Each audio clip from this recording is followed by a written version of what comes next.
On the bus 7 route. How do we get to Mangrove Medical Center on Mangrove? Rebecca thought she was so much older, and Rebecca's really the same age, isn't she? But you were so short that she thought she was considerably older, and she helped you go to the bathroom. I remember that. And she was so proud of herself. I helped him go to the bathroom. And he knew perfectly well how to go to the bathroom, but then Rebecca helped him anyhow. Because that's the first time she had seen him. And he looked pretty young. And she had to aim everything? I don't know what she did. I think she helped him pull his drawers down or whatever he needed to do. He didn't complain. At that point, he didn't complain at all.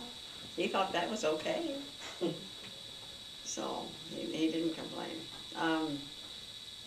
That my kids would like to hear. About a story about me bawling out her dad. Oh, and I don't think that's a good. No, let's not go there. My kids never met my dad. They've never forgiven me for not telling them he was alive. Huh.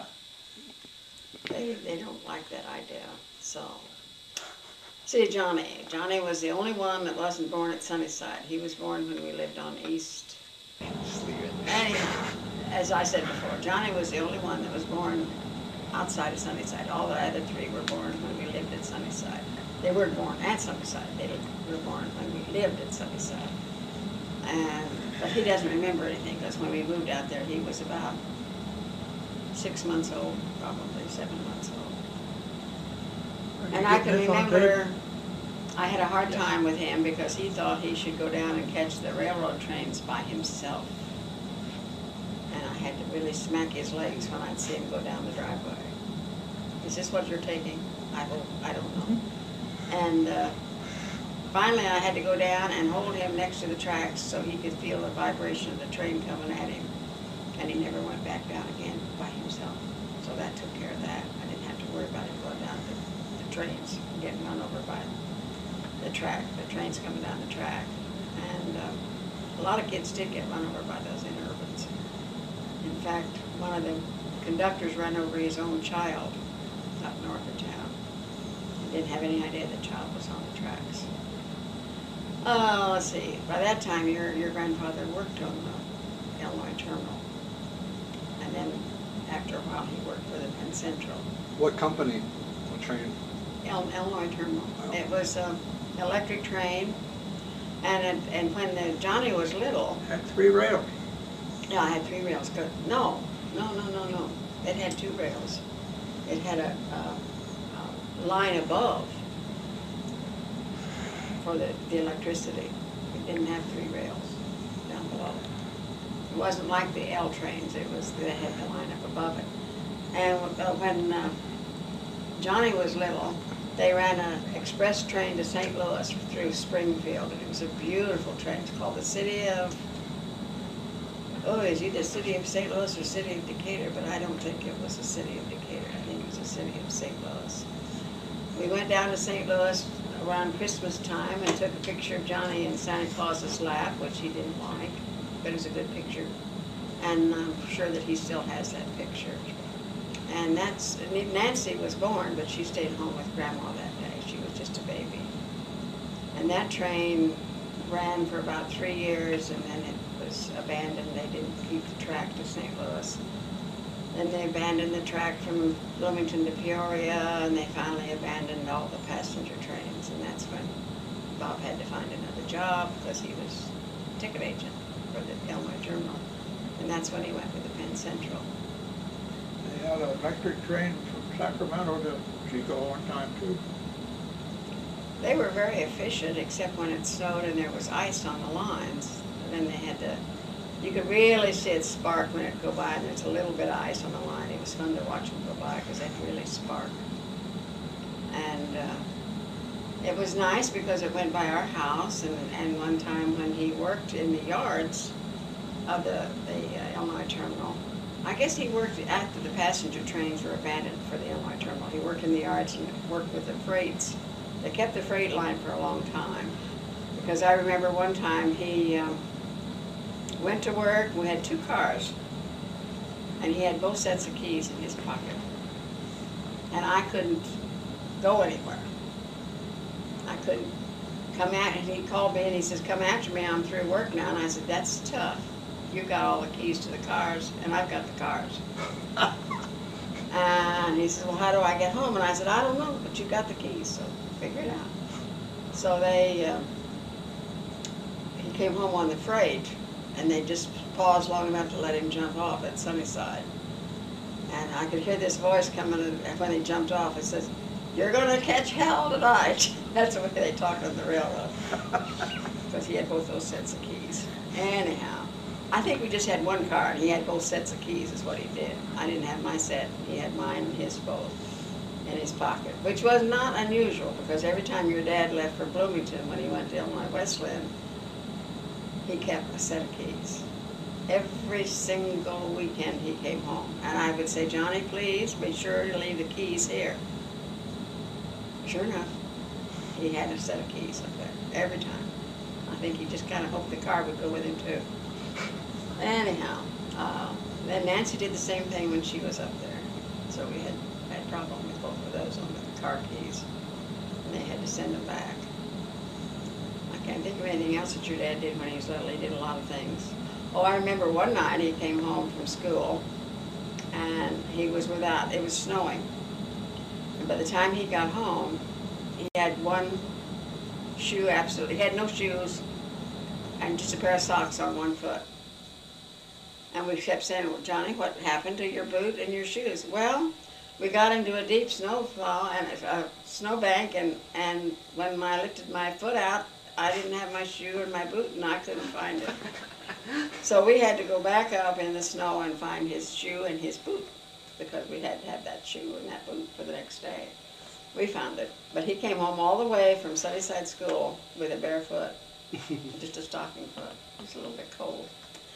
And then another time he left his shoe outside, and we had a hard time. We didn't figure out that his shoe was gone until Sunday school time, because it was summertime. And then we couldn't find it, so he couldn't go to Sunday school because we couldn't find his shoe. He figured that one out good. Yeah, I think he had that one figured out. That might have been the beginning of the fact that he didn't like to go to church. That might have been the beginning. Although he went to Illinois Wesleyan, I think, to become a preacher. And he became disenchanted with that and went into psychology. I don't think he really likes anything but the, I really felt like he liked the... One where they wear hats, smoke cigars. Oh, they do not wear hats and smoke cigars. He liked the one in Rockford, and I remember we went up to Rockford, and he took us to this church, and I want to say Unitarian, but that's not right. Yeah, it was. It was Unitarian? Yes, it was. And I watched this woman walk across the sanctuary. No, she wasn't in the sanctuary. She was in the hallway. And I said, Johnny, that woman looks very familiar. And he says, yeah, she looks familiar to me too, Mom, but I don't know who she is. And I said, I know that woman. So I finally just walked up to her, and when the closer I got, I realized that she was the mother of one of the children I had had in school. And this boy that I had had in school was also one of, he joined the scout troop that Bob had. And he also became one of the scouts. And they had moved up there, and it was really interesting to see her again. She had a broken arm. I don't remember how she had broken the arm. It's Jacobson, Mrs. Jacobson. But I remember when Peter was in school in the 2nd grade, Mrs. Jacobson and Mr. Jacobson, both teachers, caught the mumps. And they had to have Peter stay home to take care of the child that wasn't in school yet, because they couldn't do it. They had to have help at home. So Peter was out of school for about 2 weeks. And when Peter was in school, he was a kind of child that had allergies. And he'd just fall asleep. And I realized that he had fallen asleep because he was taking so much Benadryl. And he just would zonk out and go to sleep. So what are you doing, dear? Just looking. I'm watching my husband look at me when I'm telling these stories. You got a red on the top of your head. What's red? Is that light on top? This thing, I guess. What thing? The reflection from that? Probably that bouquet's, and no, that bouquet's not in the way. I can't think of anything else. Back to when Johnny was a little boy. He and his sister went down to the creek. I deduced afterwards. He was in 2nd grade, Nancy wasn't in school yet. They must have gone down to the creek behind Sunnyside. By the way, somewhere you have that picture that shows that creek. It shows the interurban. It shows Sunnyside before the addition was put on. I found that picture in Adrian's things and made it all for all of the kids. And they had gone down to that creek, and they evidently drank out of a tin pan of water from the creek, which was not at all sanitary. And they had some kind of a disease. Adrian calls it, what do you call it, Adrian? What? What did you call that disease the kids had? The guardia, what, that bacteria that they must have drunk, must have drunk. I'll think of it in another half hour. Okay, anyhow, they ended up with diarrhea. Giardia lambia. And they ended up with diarrhea and vomiting. And the sheets had to be changed about every 2 hours. They were absolutely out of control. There's nothing I could do for them. They couldn't get up and walk. They were too weak. Finally, the doctor decided that, I think the only thing the doctor did for them was tell me to give them a lot of 7-Up and graham crackers, and and keep them resting, and they would come out of it. And they did. But when they came out of it, they would look like they'd been in a prisoner camp. They were so thin. It was horrible looking at them. I couldn't believe they looked that way. But they finally got over it. And I presume they didn't drink any more water out of that creek. Hopefully not. I think they were pretty sick. And I had to wash those sheets in water that I didn't have enough of, and it was not simple. And let's see, what else did they do? And then one time, Johnny came home from school, and we couldn't find him. We thought he had come home, but we weren't certain. And finally, we got the neighbors out, we got the policemen out. We were hunting all around because we couldn't find Johnny. Just couldn't find him anywhere. And it was beginning to get dark, and about the time it got dark, we were really petrified. And he sat up in the upper bunk of the bed where we had not seen him and said, "When are we going to have supper?" He'd been there the whole time. He'd come home from school, he was tired, he crawled up in the upper bunk and went to sleep. Did you get a licking for that? No, I was glad to see him. I didn't get him a licking for that. He got spanked for lots of things, but not for that. And then there was a time that it was 105 degrees in the shade indicator. Maybe it was 115, I don't know, it was hot. And he had fallen on his leg, and he had a really bad open sore. And after about 2 weeks, when it wasn't healing, I finally got him to the doctor. I couldn't understand it. And the doctor, I told him how long it had been there, and the doctor says, well, he says, since it's been there that long, he said, we better put him in the hospital. And they put him in the hospital, and he had a disease called what? They finally discovered it. It was in the summertime, very, very hot. He had nephritis. Isn't that kidney disease, Adrian? Right. Nephritis. And it's something that you either get rid of or you have the rest of your life. Or you die. And you die, yes. It's very hard on the kidneys.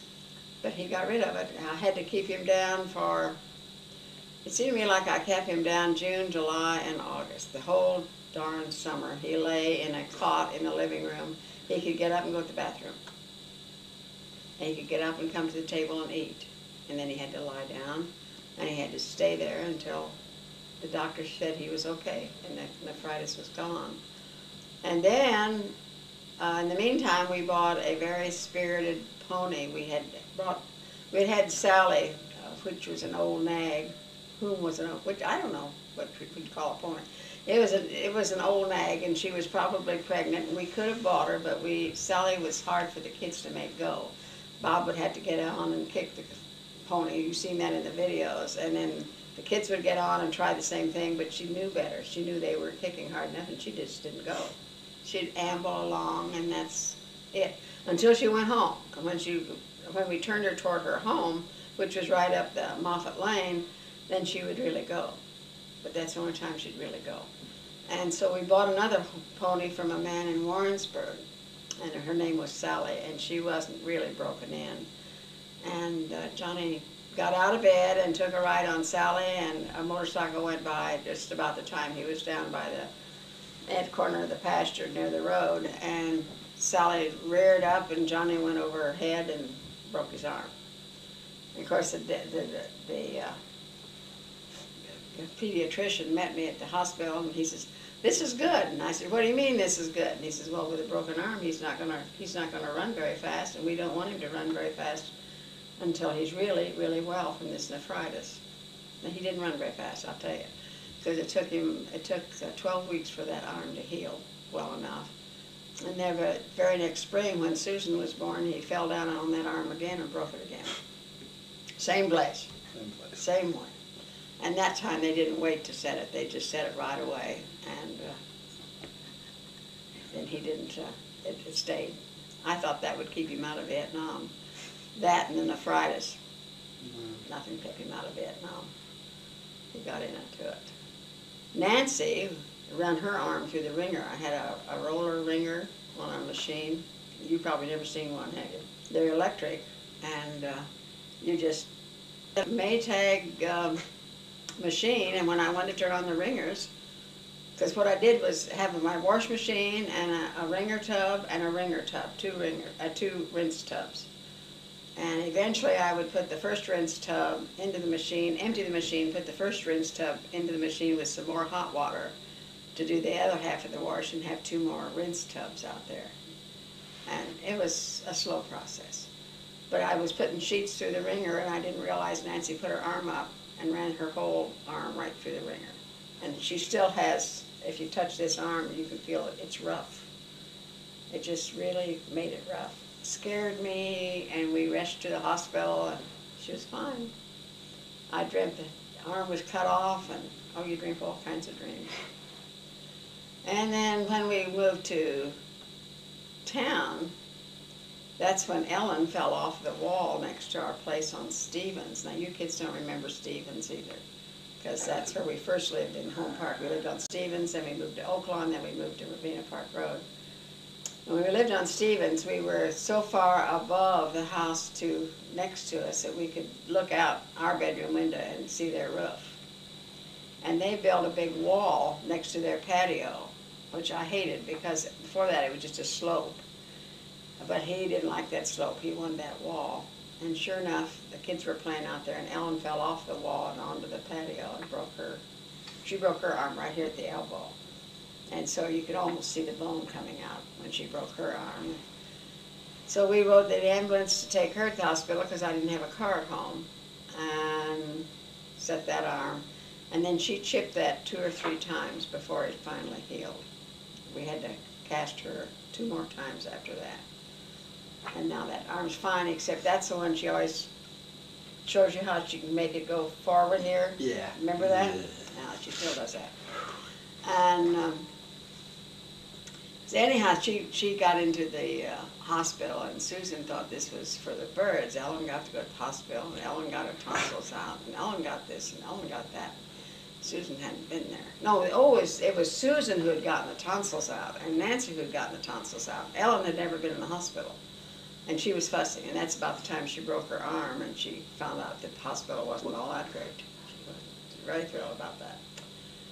And the only thing Susan ever did that was really bad was one time when we lived out in the country, she kept complaining about her nose and her face, and I thought, what in the world? So I looked up her nose, and there was something gray. It looked like a growth up in her upper nose, and I knew it was a growth, and I thought it was really serious. And I didn't have a car at the time, but Jim Barnhart and Martha Barnhart were out there, so Jim took me to the hospital, and Martha stayed out with Mom and took care of the other kids. And she'd stuck a crayon up there. I just pulled it out. She was fine. Just a crayon. So that was the catastrophes, and not nearly the catastrophes your mom had with you kids. Yeah. But what was really funny was the fact that once you kids entered the family, you had the same pediatrician my kids had. Which was? You called him by his first name. And I can't think of his name. I really can't think of it now. He's just a young man when that wasn't the pediatrician Johnny had as a baby, but it was a pediatrician Johnny had when he had the nephritis. Because I remember he worked in Dr. Hoffman's office. Dr. Hoffman started the Decatur Clinic on Grand and Main Street, and had this pediatrician in there. And I remember when I came home with Susan, was the day that Johnny broke his arm the second time. And Dr.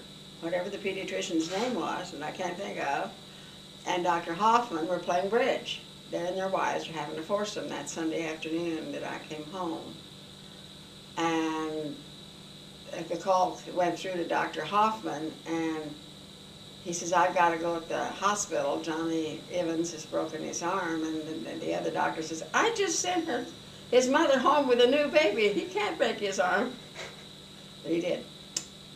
And that time they didn't keep him in the hospital. First time they kept him in the hospital overnight, but that time they sent him home, and we tied him up to his bed because he had to have the arm up like this when he broke it to keep the, well, just to keep the blood circulating in his fingers, I guess. But that time it stayed. Anyhow, what was that man's name? How about I can't think of it. some stories about you growing up? My growing up. Well, I grew up on Sunnyside too. I was born at Sunnyside. And Sarah Mae was born at Sunnyside. The other sisters moved out there from a very modern house in town, so that was quite a come down for them. And I started school at Sunnyside School, and Sarah Mae did too. She had many, many friends. I only had one friend, and it was Wilma Myers that lived across the street in that real nice home across the street from Sunnyside, which had at one time, when Adrian's father built the house across the street belonged to the president of Millikan University. And that's why Adrian's father bought the land across the street from him, because he was very friendly with this president. And that's why he bought the land and built the house at Sunnyside there. And that 4¼ acres was a part of the Dipper land. And somewhere I have the deed in an album, and he paid $400 for that 4¼ acres. It's a deed from the land from Dipper. It's really interesting. And yeah, I grew up out there, and I had a dog named Shep, and when we moved to town it broke my heart because we had to leave Shep in the country. I had Wilma Myers as a friend, and I did the first grade there, and they sent me to school early because my mother got tired of hearing me gripe. So they sent me to school a year early. They asked if I could do that, and they said that would be fine. And so they sent me to school when I was 5 in April, and I went to school the following September, which meant that I graduated early. And I always felt a little bit younger than I should have felt at the time. It wasn't a good idea. In the long run, it wasn't a good idea. But anyhow, I started early, and I don't think I knew what was going on in school, but I guess I did okay, I don't know. When I got to town, I got into a room where the woman was dating, and she was staying out too late at night, and she wanted to take a nap in the day, and she'd lay down on her desk and ask us all to lay our heads down, and I never could figure out what she was doing. And I realized now that Ivor Bromley was going to sleep, what she was doing. She was catching up on her. I had a hard time in the 3rd grade. And in my 4th grade, I had a teacher who really helped me out a lot, and I finally began to understand what I was doing. And in the 5th grade, I had my own sister, 1 full year. And I never called her Miss Hubenberger. I couldn't do that. I just could not do that. I just never called her by name. And she came home and fussed about the fact that I had the sloppiest desk in the room. I didn't know that, but then she said I did. And I think I cried the first 2 weeks every night I came home, because she was absolutely horrible to me. And finally my mother had to say, now look, she is your student, and you don't treat her any differently than you do your other students. You cannot be mean to her and not mean to the others. That's not fair. So Reba slackened off, and the year went by, and I made it okay. And then the next year I had a Miss McKinley, and years later when I was substituting, she was also substituting, still teaching. I had her in 6th grade, and there I was teaching with her. That was a shock. That was when I was substituting I substituted after Nancy entered kindergarten. No, I started substituting when Johnny went to kindergarten because I needed to make the money to pay for his kindergarten. Sunnyside didn't have kindergarten. And I figured he needed kindergarten because he had no one to play with. He was absolutely a loner out there in the country.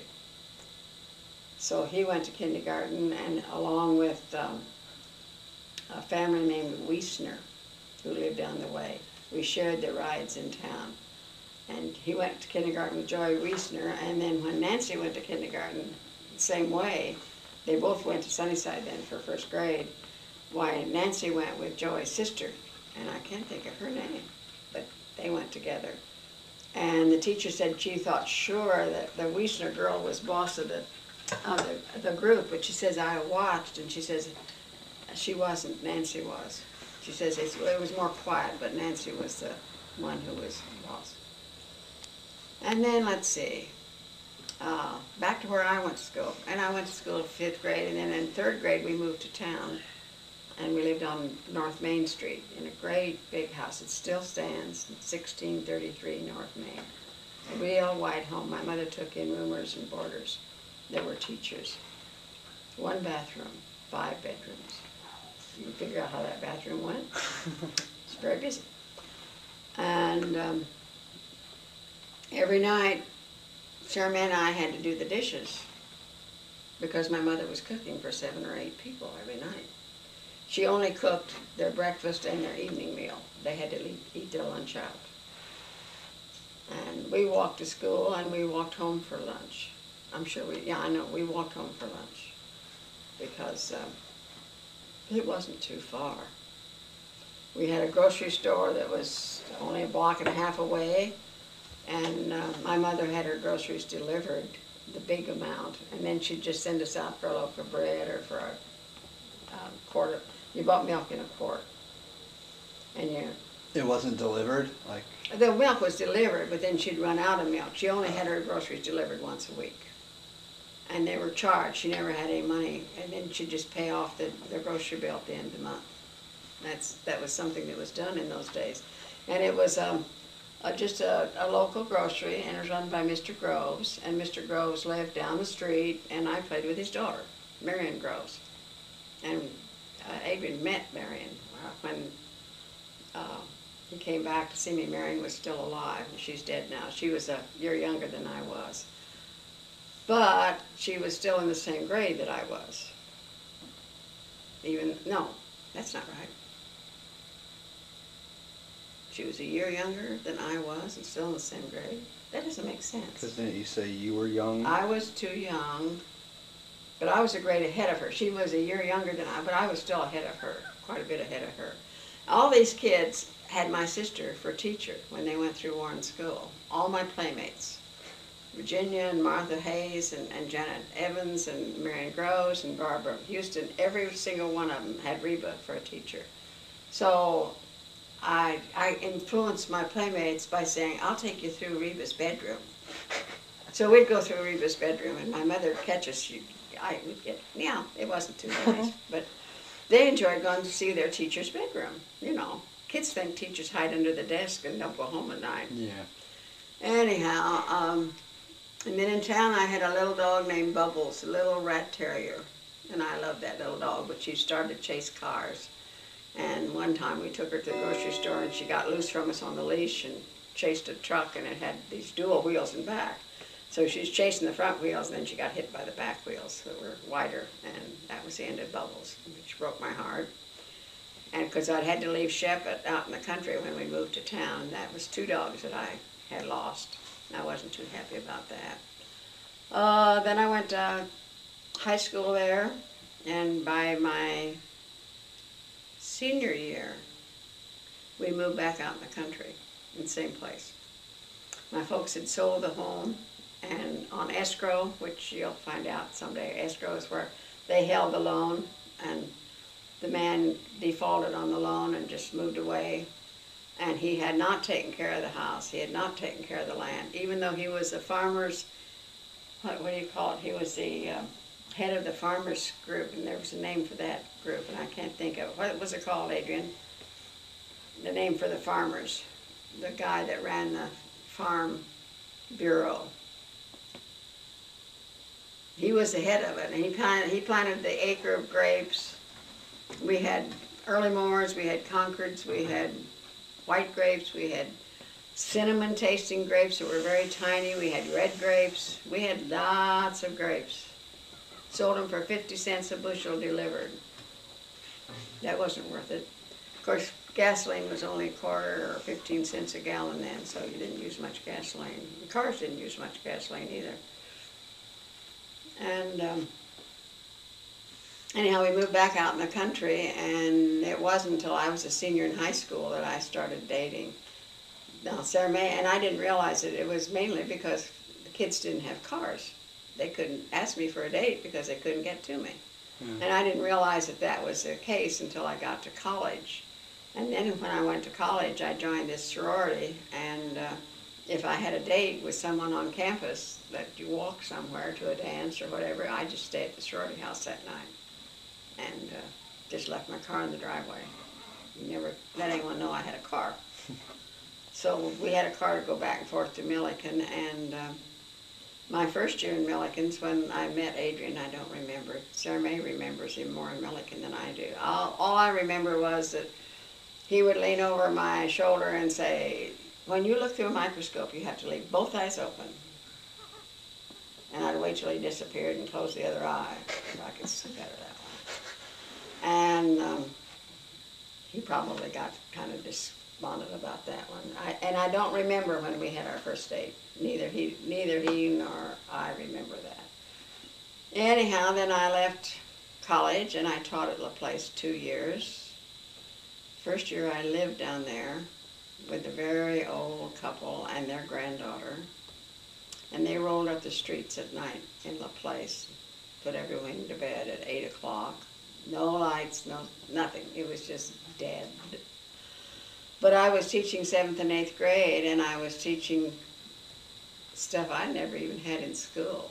I was teaching a geography course that talked about how to prove the earth was round. I had never had that in school.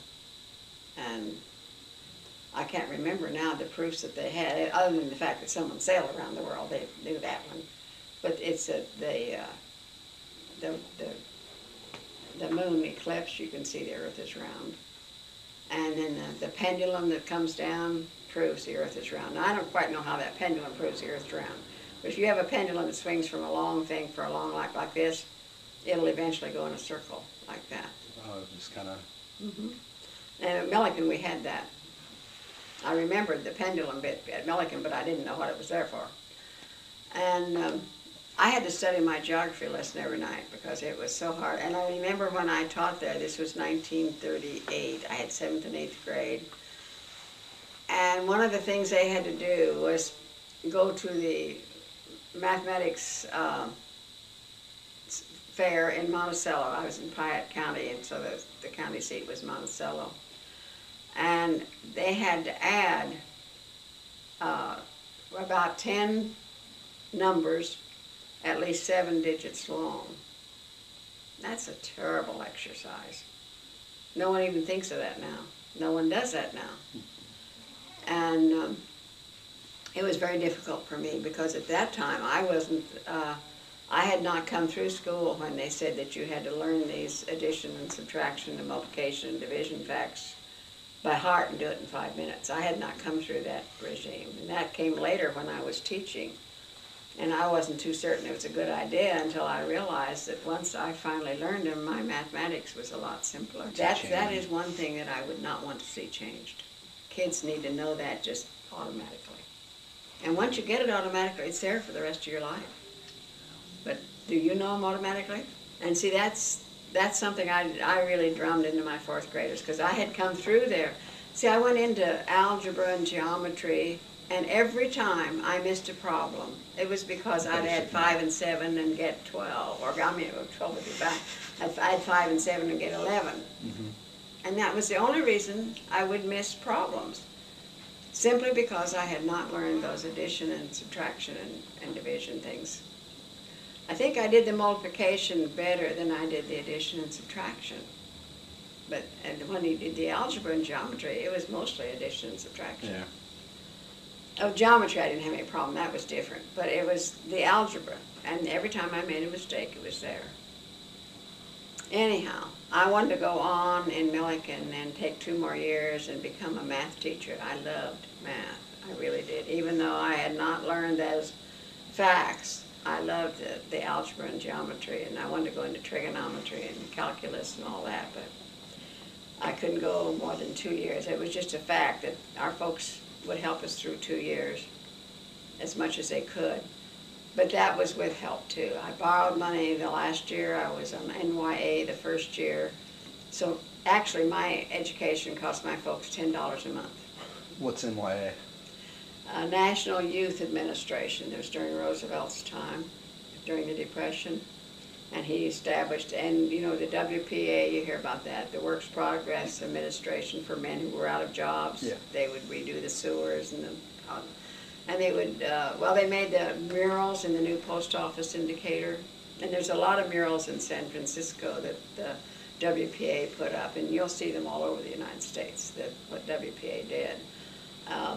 They hired a lot of artists that didn't have any jobs at all, couldn't get jobs, and they did these post office all over the world, all over the United States. And anyhow, they had a National Youth Administration, and you could work your partially in school. What I did was walk to Garfield School, which I realize now was a good long walk because it was Main Street to Grand, which is, Grand is about 1,500 and Main Street's 1. So that I walked from Milliken all the way out to Garfield, which was on Oakland, so that I didn't have to go any east and west, I just had to go north. And then I would help the teachers there with their dittos, which they don't use now. You don't have to use dittos, you know, you just have a copy machine. And, but then you had dittos, which was a gelatin-like mixture. And when I taught school to begin with, you had a cookie sheet, and you put this gelatin mixture in the cookie sheet. You used a purple pencil and made your copy. Then you put a copy down on it and took it off, put a copy down on it and took it off, one at a time, okay? And then, by the time, but by that time the city schools were better. The city schools had the gelatin rolls, a sheet that went on a roller, and you'd put the stuff on that gelatin sheet, put it on the roller, and then you'd twist the roller around and make the copies. Yeah, well, and that went right up to when I taught in school after Johnny and Nancy and all of them were grown. I was still using those ditto rolls and twisting off the dittos. And then we got this copy machine, and then the principal decided that we weren't capable of running the copy machine. I could have killed him. I don't think the teachers ran that copy machine even when I retired. I think he was still holding on to that stupid thing. Dumb. We did have typewritten dittos at that time. We could typewrite the dittos. I can't remember how that worked. We had a typewriter ribbon that was a ditto, I think. I can't remember how that was. My mind just has left that.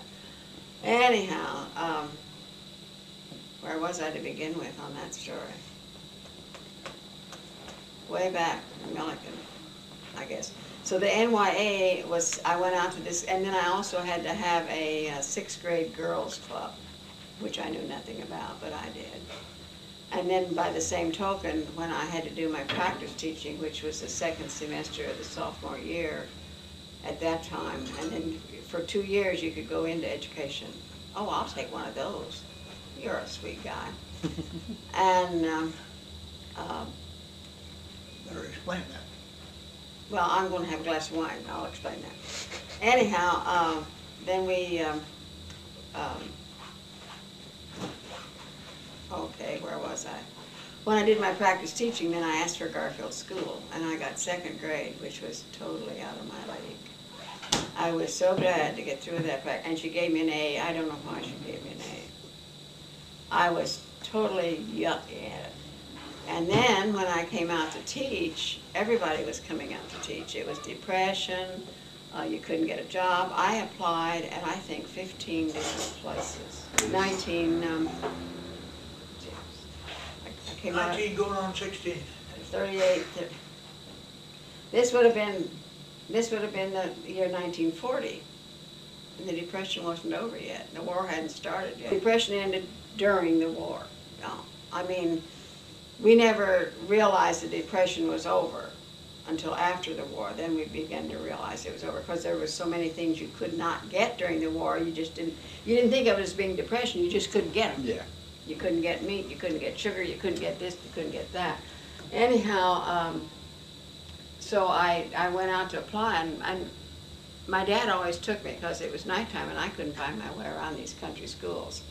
And when I applied in Decatur, he just looked me straight in the face and said, we have had 4 Hugenbergers. They've all been very good teachers, but I can't possibly hire you because I will be saying that I'm playing favorite with the Hugenberger girls. Because Denise taught at Garfield after she taught in the country. Reba taught it at Roach and at Warren School after she had taught in the country. And she ended up at Centennial in math. And Wilma taught at Gassman School, and Sarah May taught at Gassman School. And not that there had ever been anything said against their teaching, it was just that he decided that he wasn't going to hire another Hugenberger. And so I went to, I knew I couldn't get in Decatur. That was it.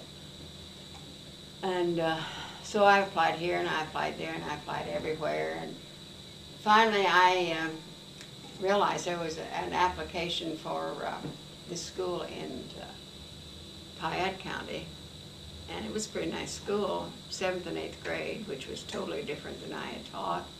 But I had done these girls at 6th grade level at Garfield, which gave me some little leeway there. And so I finally went to a gal called, I can't think of her first name, Ryman was her second name.